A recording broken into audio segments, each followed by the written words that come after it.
اکرم صلی اللہ علیہ وسلم نے ایک مرتبہ 3 دفعہ قسم کھائی، واللہ لا یؤمنو، واللہ لا یؤمنو، واللہ لا یؤمنو، خدا کی قسم وہ شخص مومن نہیں، خدا کی قسم وہ شخص مومن نہیں، خدا کی قسم وہ شخص مومن نہیں۔ واقعہ یہ ہے کہ ہم تصور نہیں کر سکتے کہ صحابہ کیسے لرز گئے ہوں گے، کانپ اٹھے ہوں گے، کون وہ بدبخت ہے، کون وہ شقی ہے جس کے بارے میں اللہ کے رسول 3 دفعہ قسم کھا کر فرما رہے ہیں کہ وہ صاحب ایمان نہیں۔ قیل من یا رسول اللہ، کسی نے ڈرتے ڈرتے پوچھا ہوگا اے اللہ کے رسول کس کے بارے میں ارشاد فرما رہے ہیں؟ اب جواب سنیے، الذی لا یامن جارہ بوائقہ، وہ شخص کے جس کی ایذا رسانی کی وجہ سے، جس کی بدخلقی کی وجہ سے اس کا پڑوسی امن میں نہیں ہے۔ یہ کوئی گناہ کبیرہ ہے؟ آپ کی فہرست میں تو گناہ ہی نہیں، کبیرہ کیا سوال، صغیرہ بھی نہیں۔ زیادہ آپ یہ کہیں گے کہ ذرا بد اخلاقی ہے، کج خلقی ہے، بس اچھا کردار کا معاملہ نہیں ہے، یہ کہیں گے، گناہ کی فہرست میں نہیں آئے گی بات۔ کبیرہ بہت بڑی شے ہے، لیکن اس پر اللہ کے رسول نے 3 دفعہ قسم کھائی، ایمان نہیں ہے، ہرگز نہیں ہے، خدا کی قسم نہیں۔ اب بتائیے ایمان اور عمل علیحدہ ہو جائیں گے کیا؟ یہ ہے مسئلہ جو امام بخاری کے سر پہ ہے۔ اور سنیے، فرمایا حضرت انس ابن مالک نے، یہ روایت جو میں نے آپ کو ابھی سنائی ہے یہ کوئی ایسی ویسی روایت نہیں ہے، متفق علیہ ہے، بخاری اور مسلم دونوں میں موجود، اس سے اونچا درجہ روایت کا ہے ہی نہیں۔ راوی کون؟ ابو ہریرہ رضی اللہ تعالی، ان کی والدہ لے کر حاضر ہو گئیں، یہ بچہ حضور آپ کی خدمت میں رہے گا، آپ کی خدمت کرے گا، آپ کے پاس رہے گا، ٹھیک ہے۔ وہ حضور کے خادم خاص ہیں، جیسے ذاتی کوئی ہوتا ہے معاملات میں مدد کرنے والا، خدمت کرنے والا، وہ ہیں انس ابن مالک۔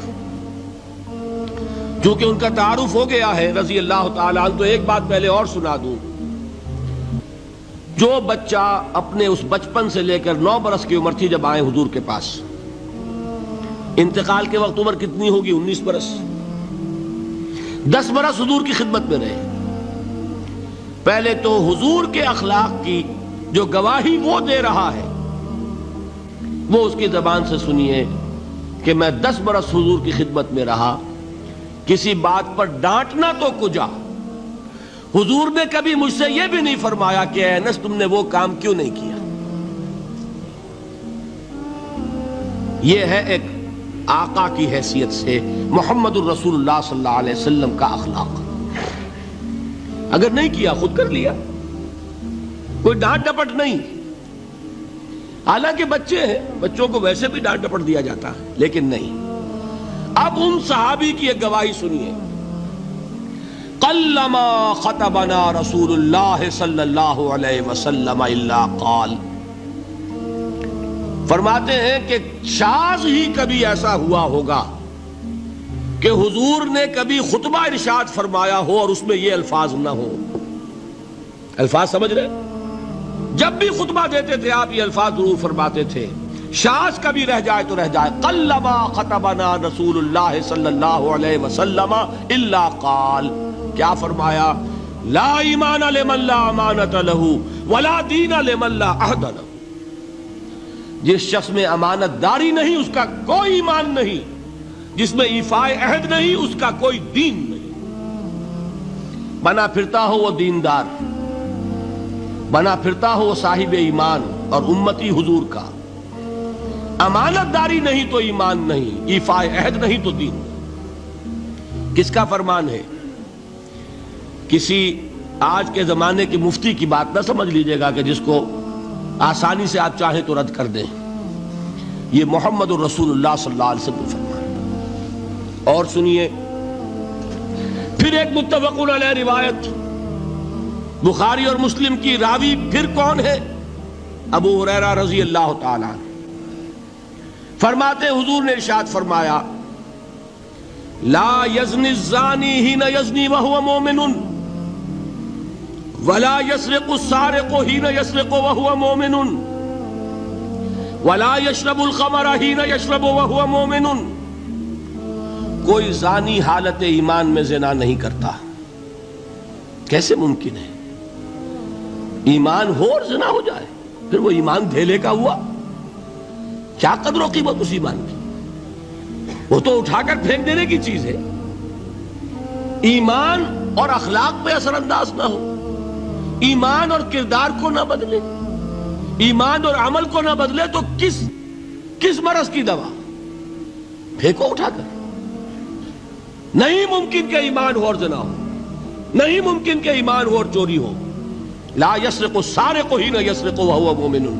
کوئی چور حالت ایمان میں چوری نہیں کرتا، کوئی شرابی حالت ایمان میں شراب نہیں پیتا. ولا یشرب الخمر حین یشرب وہو مومن.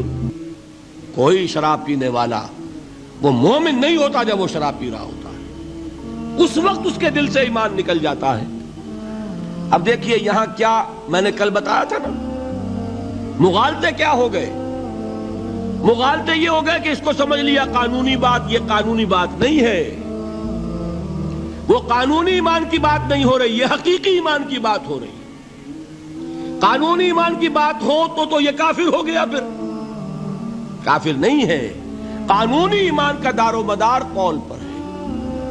یہ وہ حقیقی ایمان ہے، قلبی یقین والا ایمان. اس کے بارے میں فرمایا جا رہا ہے وہ دل سے نکل جاتا ہے تو گناہ ہو سکتا ہے. ایک اور حدیث میں حضور نے اس کو اور واضح کر دیا، جب کوئی شخص گناہ کرتا ہے تو ایمان اس کے دل سے نکل کر اور اس کے سر پر منڈلاتا ہے جیسے پرندہ ہو. اگر توبہ کرتا ہے تو واپس لوٹ آتا ہے، توبہ نہیں کرتا تو رخصت ہو جاتا ہے. بتائیے کوئی اشتباہ ہے کیا؟ لیکن خدا کے لیے دو انتہاؤں سے اپنے آپ کو بچائیے. ایک انتہا یہ کہ اس حدیث کی بنا پر آپ کافر قرار دے دیں. یہ غلطی کس سے ہوئی؟ کل بتایا تھا بھائی، کس سے؟ خوارج سے. خوارج سے یہی غلطی ہوئی. وہ فارسی کا ایک مصرع ہے کہ مردی و نامردی قدم فاصلہ دارت. یہ باریک جیسے بال کا سا فرق ہوتا ہے لیکن زمین و آسمان کے نتیجے نکل آتے ہیں.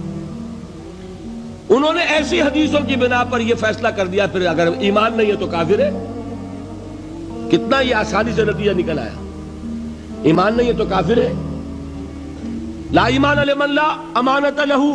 کوئی شخص امانت میں خیانت کرتا ہے تو اس میں ایمان نہیں ہے، ایمان نہیں ہے تو کافر ہے. کافر ہے تو مرتد ہے، مرتد ہے تو واجب القتل ہے. کہاں سے کہاں بات پہنچ گئی؟ بہت بڑی غلطی، بہت بڑی گمراہی. دوسری طرف ایک ہمارے ہاں اور انداز ہے کہ وہ جنت و دوزخ کے فیصلے اور قیامت کے اور آخرت کے فیصلے بھی قانونی اسلام کی بنیاد پر کرتے ہیں. انہیں یہ سمجھ لینا چاہیے یہ قانونی اسلام دنیا میں مفید ہے، آخرت میں وہ یقین والا ایمان ہوگا تو مفید ہوگا. یہ چیز ذہن سے نکل گئی. اور برا نہ مانیے، یہ اہل سنت کے اکثر عوام کے ذہنوں سے یہ بات نکل گئی. وہ یہ سمجھتے ہیں ہمارے پاس سرٹیفکیٹ ہے، ہم مسلمان ہیں، مسلمان ہیں تو صاحب ایمان ہے، صاحب ایمان ہے تو جنت ہم پر واجب اور دوزخ ہم پر حرام. یہ آپ کے دل میں لکھا ہوا ہے کہ نہیں؟ جب دل میں یہ لکھا ہوا ہوگا تو پھر کرو گناہ. کیوں نہ کرو؟ کیوں حرام خوری نہ کرو؟ کیوں رشوتیں نہ لو؟ کیوں بددیانتی نہ کرو؟ جبکہ دوزخ تو آپ پر حرام ہے ہی ہے، آپ کو کوئی چیز نقصان پہنچا ہی نہیں سکتی. یہ مرجیہ کا عقیدہ تھا اصل میں. یہ دوسری انتہا تھی جو آج اہل سنت کے اکثر لوگوں کے دلوں میں بات بیٹھ گئی، عوام کے اندر، جہلا کے اندر. ان دونوں چیزوں سے بچیے. تیسری ایک غلطی کی اہل تشیع نے.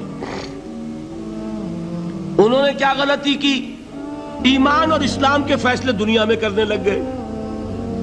فلاں مومن تھے، باقی سب مسلم ہی تھے اور باقی سب منافق ہی تھے. یہ فیصلہ کرنے کا کسی کو اختیار نہیں. دنیا میں فیصلہ صرف یہ ہوگا کہ کافر تھا یا مسلمان، چھٹی۔ تیسری کیٹیگری آپ طے نہیں کر سکتے، اس لیے کہ قانونی اصطلاحات یہی دو ہیں۔ سمجھ لیجئے ان باتوں کو، مجھے کوئی دھواں دھار تقریر نہیں کرنی، بات سمجھانی ہے۔ دیکھیے، قانونی سطح پر انسانوں کی تقسیمیں ہوں گی صرف دو، یا مسلم یا غیر مسلم، یہ ہے قانونی تقسیم۔ اب جو مسلم ہے وہ مومن بھی ہو سکتا ہے، وہ منافق بھی ہو سکتا ہے، بات سمجھ رہے؟ لیکن منافق کوئی قانونی اینٹی نہیں ہے۔ دنیا میں ہم کسی کو منافق نہیں کہہ سکتے، ہاں حضور کہہ سکتے تھے، حضور کو اللہ نے علم دیا تھا، لیکن حضور نے بھی ایسی پہرے داری کی ہے کہ کسی ایک شخص کے بارے میں بھی نہیں فرمایا کہ یہ منافق ہے۔ یہاں تک کہ جس کے بارے میں علم نشرہ ہو چکا تھا، عبداللہ ابن ابی، اس کی بھی نماز جنازہ پڑھا دی کہ نہیں پڑھا دی؟ نماز جنازہ کافر کی پڑھی جاتی ہے یا مسلمان کی؟ اس کا مطلب ہے عبداللہ ابن ابی کو بھی حضور نے آخری وقت تک مسلمان تسلیم کیا۔ منافق جو بھی ہے وہ اپنے اندر ہے، اللہ کے ہاں جا کر کھلے گا۔ For all legal purposes a منافق is a مسلم، بات سمجھ میں آئی؟ اس لیے کہ لیگل اینٹیٹیز دو ہی ہے، کافر اور مسلم۔ تیسری اینٹیٹی کوئی لیگل نہیں ہے، تیسری کوئی حیثیت قانونی نہیں ہے۔ اب ایک جو مسلم ہے وہ مومن بھی ہو سکتا ہے، منافق بھی ہو سکتا ہے، اس کا فیصلہ کہاں ہوگا؟ اللہ کے